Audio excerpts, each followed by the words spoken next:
आदरणीय दर्शकबिन, यतिखेर प्रधानमन्त्री केपी शर्मा ओली पशुपतिनाथको दर्शनका लागि पशुपतिनाथ पुग्नु भएको छ।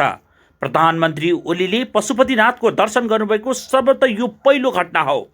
प्रधानमन्त्रीको नियुक्ति भएको 3 वर्ष अर्थात् योभन्दा अगाडिको प्रधानमन्त्री कालमा पनि पटक पटक पशुपतिनाथमा आउनका लागि पशुपति क्षेत्र विकास कोषले निमन्त्रणा गरे पनि प्रधानमन्त्री ओलीको पशुपतिमा कुनै किसिमको आगमन भएको थिएन। तर यसपल्ट भने प्रधानमन्त्री ओलीको पशुपति दर्शनका लागि आगमन भएको छ। यसले पनि शुभ सङ्केत देखा परेको समेत जानकारहरूले बताएका छन्। प्रधानमन्त्री ओली बिहान आफ्ना पत्नी राधिका जीसँग उहाँ पशुपतिनाथको दर्शनका लागि आउनुभएको थियो। हेर्नुहोस् त, प्रधानमन्त्रीसँग दलबलसहित आउनुभएका प्रधानमन्त्रीलाई स्वागत गर्नका लागि संस्कृति मन्त्री भानुभक्त ढकाल, पशुपति क्षेत्र विकास कोषका सदस्य डाक्टर प्रदीप ढकाल, त्यसैगरी कोषाध्यक्ष डाक्टर मिलन कुमार थापा, त्यसैगरी कार्यकारी निर्देशक डाक्टर घनश्याम खतिवाला लगायत कोषका अन्य सदस्यहरूको समेत उपस्थिति रहेको थियो। मन्दिर प्रवेशसँगै प्रधानमन्त्री ओलीले 1.25 लाख दीपको समेत प्रज्वलन गर्नुभएको कोषले जानकारी दिएको छ।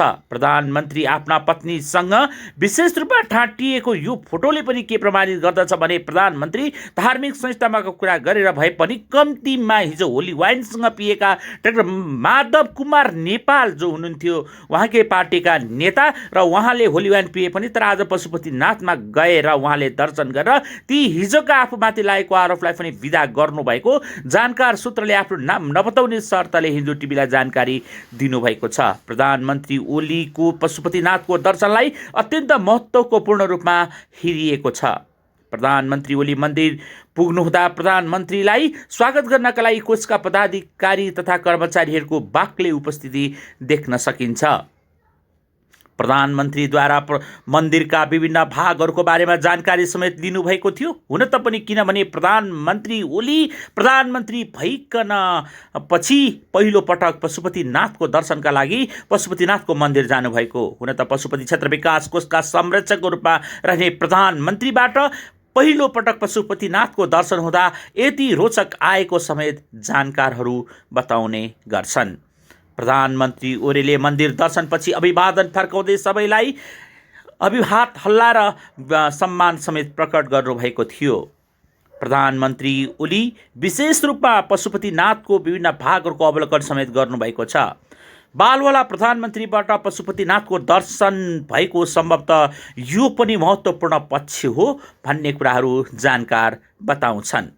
प्रधानमन्त्री ओलीको पशुपतिनाथको दर्शनलाई अर्थपूर्ण ढङ्गले हेरिएको छ। निर्वाचन आयोगले हिजै मात्र पुरानै मान्यता दिने नेकपाको जुन पार्टी सङ्गठन छ त्यसलाई भनिएपछि आज प्रधानमन्त्री शक्ति आर्जनका लागि आराध्य भगवान श्री पशुपतिनाथको मन्दिरको दर्शनमा पुग्नु भएको समेत जानकारहरूले दावा गरेका छन्। खै जेसुकै हुन्, प्रधानमन्त्रीद्वारा श्री पशुपतिनाथको दर्शन हुनु आफैमा महत्त्वपूर्ण छ। नेपाललाई सनातन हिन्दू अधिराज्य बनाउनु पर्छ भनेर यतिखेर मेची महाकाली आवाज उठिरहेको बेला प्रधानमन्त्री ओलीको पशुपतिनाथको भ्रमणले पनि यो शुभ सङ्केतको कुनै बाटो हो कि भन्ने कुरा पनि औलाइदिएको छ। प्रधानमन्त्री ओलीले नेपाललाई हिन्दू अधिराज्य पुनर्स्थापना गर्ने मान कार्यमा सफल हुन सकुन् भन्ने समेत कामना गरेको छ। प्रधानमन्त्रीले पशुपतिनाथको आगन्तुक पुस्तिकामा समेत हस्ताक्षर गर्नुभएको छ। उहाँले पशुपतिनाथको बखान गर्दै लेख्नु भएको छ, सनातन धर्म र हिन्दू धर्म संस्कृतिको मेरुदण्ड भगवान श्री पशुपतिनाथको दर्शन गर्न पाउँदा आफू अभाग्य भएको समेत प्रधानमन्त्रीले दस्तखतमा उल्लेख गर्नुभएको छ। प्रधानमन्त्री ओलीले दस्तखत गरिरहँदा उहाँका जीवन सङ्गिनी पनि सँगै हुनुहुन्थ्यो।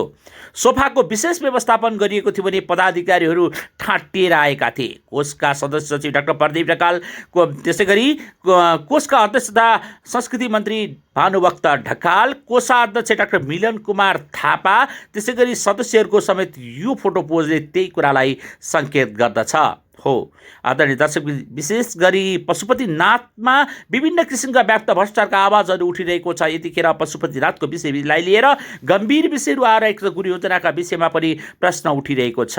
सामान्य प्रधानमन्त्रीबाट यस किसिमको भ्रमणलाई पनि औचित्य हेरिनुपर्ने समेत पशुपतिका जानकारहरूले बताएका छन्। जे होस्, प्रधानमन्त्रीबाट पशुपतिको दर्शन हुनु आफैमा बेस हो।